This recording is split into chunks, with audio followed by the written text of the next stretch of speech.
You think kindness always wins, right? That being nice makes people like you more, respect you more, treat you better. But here's the truth.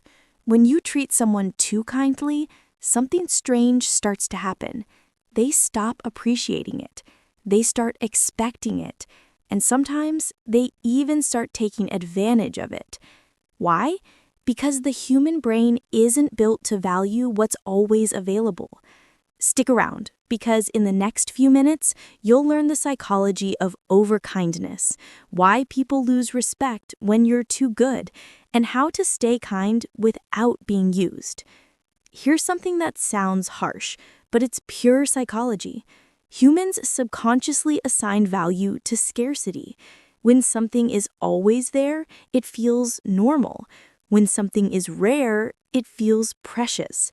That's why the first thank you give feels special, but the 10th time, it's ignored. Your brain adapts. It normalizes kindness. It stops seeing it as a gift and starts seeing it as a guarantee.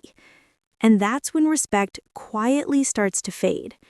Psychologists call this the reciprocity trap. When you give too much, too early, too often, the other person's mind enters imbalance. At first, they feel grateful, but soon they feel entitled. And here's the dark twist. Their brain actually starts to justify their behavior by convincing itself you don't mind. It's not that they're evil, it's just how human psychology protects itself from guilt.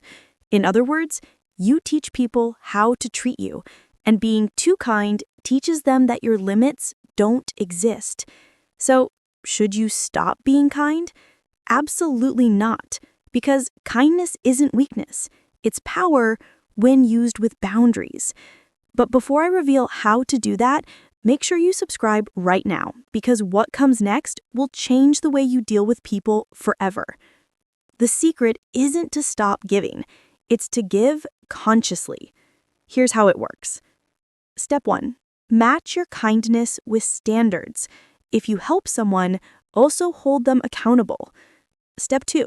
Say no with calm energy. A peaceful no is more powerful than an emotional yes. Step 3. Reward respect, not neediness. People repeat what you respond to.